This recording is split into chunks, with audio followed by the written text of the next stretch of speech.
شمر شمر کیوں بنا؟ 4 سے 5 صفات تھی شمر کے اندر. فرمایا ایک شمر کے اندر جیلسی تھی، حسد تھا. حسد انسان کو شمر بناتا ہے. مومن مومن سے جلے، مومن مومن کی ترقی سے جلے. اور فرمایا سب سے زیادہ حسد کن میں ہوتا ہے؟ حکمرانوں میں، صاحبان منصب میں، مالداروں میں، خواتین میں، اور آخر میں ہم مولویوں میں. حسد بہت ہوتا ہے. ہمارے استاد اخلاق تھے، ہم نے کہا کیسے پتا چلے ہمارے اندر حسد ہے؟ کہا جہاں 2 مولوی پڑھتے ہیں نا، اگر مولوی کوئی اچھی مجلس پڑھ کے جائے تمہیں خوشی ہوتی ہے یا حسد ہوتا ہے؟ اگر حسد ہو اس کا مطلب ابھی تم نے اپنے وجود کو پاک نہیں کیا. مومن مومن کی ترقی سے کیا ہوتا ہے؟ خوش ہوتا ہے. لیکن اگر کوئی اچھی گاڑی خریدے، اچھا گھر بنائے، میرے اندر جیلسی پیدا ہو تو میں شمر پہ لعنت کر تو رہا ہوں لیکن اپنے اندر ایک شمر پال بھی رہا ہوں. یہ وہ تھا کہ وہ شمر اپنے عروج پہ پہنچ چکا تھا. میرا شمر شاید بہت چھوٹا ہو کہ وہی سرطان، وہی کینسر کا ٹیومر ہے جو بائی ٹائم کیا ہوتا ہے؟ بڑا ہوتا ہے اور میرے ایمان کو کیا کرتا ہے؟ تباہ و برباد کر دیتا ہے. ایک تو جیلس تھا کہ وہ کیسے؟ کہ یہ ابن سعد سے بڑا جلتا تھا کہ اسے بڑا مقام نہ مل جائے. اسے قوالہ دیا گیا کہ جاؤ حسین کو قتل کرو لشکر یزید میں، اور ایک حکومت ملے گی. کہ انہوں نے پہلے پلاننگ کر رہے تھے امام حسین کو کیسے روکا جائے. تو ابن سعد نے کہا کہ ہم راستہ روکتے ہیں اور حسین ابن علی کو یمن کی طرف بھیج دیتے ہیں. شمر نے کہا نہیں، یمن کیوں؟ کہ یمن جائیں گے، پہاڑی علاقہ ہے، وہاں پہ ساری فوج کو اکٹھا کریں گے، پھر مولا حسین سے مقابلہ کرنا بہت مشکل ہو جائے گا. ہم کربلا میں لا کے یہیں پہ امام حسین کو کیا کریں گے؟ قتل کریں گے. اپنے نمبر بنانے کے لیے اس نے ایسے مشورے دیے کہ کربلا کا واقعہ اس طرح سے رونما ہوا، کیونکہ یہ جیلس تھا، کیونکہ اس کے اندر صفت حسد تھی. دوسری صفت جو بدترین صفت تھی، اس کے اندر حب مال تھا. یہ مال پرست تھا. کہ میں نے اس دن چھٹے امام کی حدیث فرمائی کہ مولا فرماتے کچھ ہمارے شیعہ ایسے ہیں، چھٹے امام فرماتے ہیں میں جعفر صادق مشتاق ہوں کہ ان کا دیدار ہو، مجھے میں ان کی محفل میں بیٹھوں. مولا وہ کون ہے؟ کہ جن کے سامنے دنیا کی دولت مچھر کے پر کے برابر بھی نہیں ہے. یعنی ہو نہ ہو ان کے اوپر کوئی فرق نہیں پڑتا. یہ اپنے ڈیسیژن میں مال کو مد نظر نہیں رکھتے، یہ اپنی آخرت کو مد نظر رکھتے ہیں، کیونکہ مال آنے جانے والی چیز ہے. تیسری چیز جو شمر میں تھی اور اس بدبخت میں تھی، فرمایا یہ قوم پرست تھا.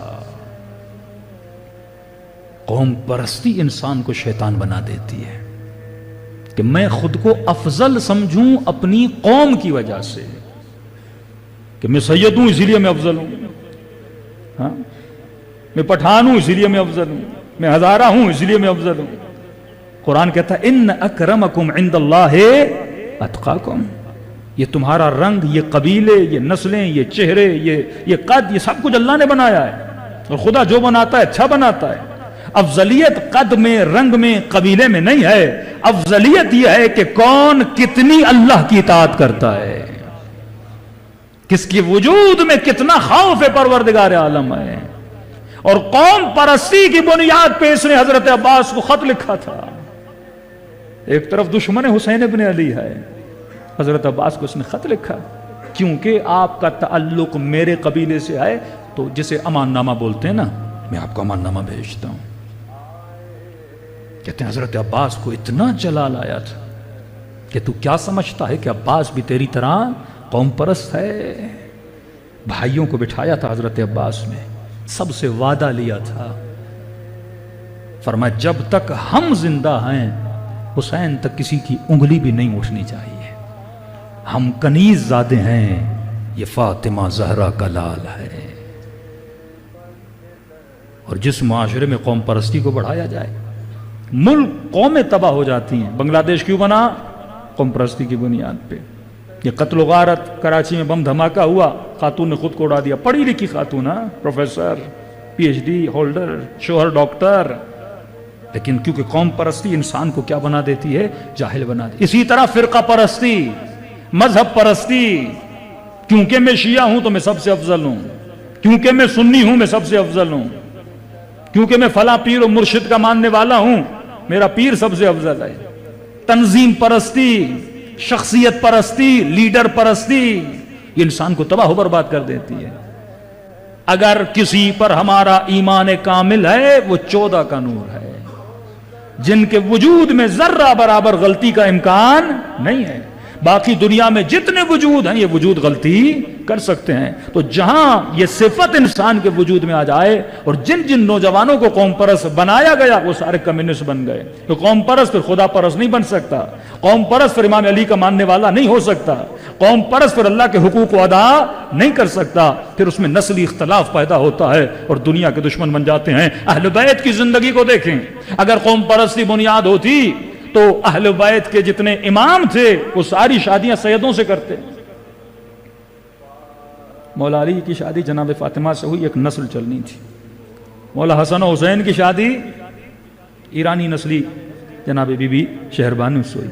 چوتھے امام کی شادی کہتے ہیں، مختلف روایات ہیں، اختلاف ہے، اس علاقے سے، جس خطے میں ہم رہتے ہیں اس خطے سے شادی ہوئی۔ امام محمد، کئی اماموں نے کنیزوں سے شادیاں کی ہیں، یعنی وہ عورتیں جن کو خریدا گیا بعد میں آزاد کر کے اہل بیت نے شادی کی۔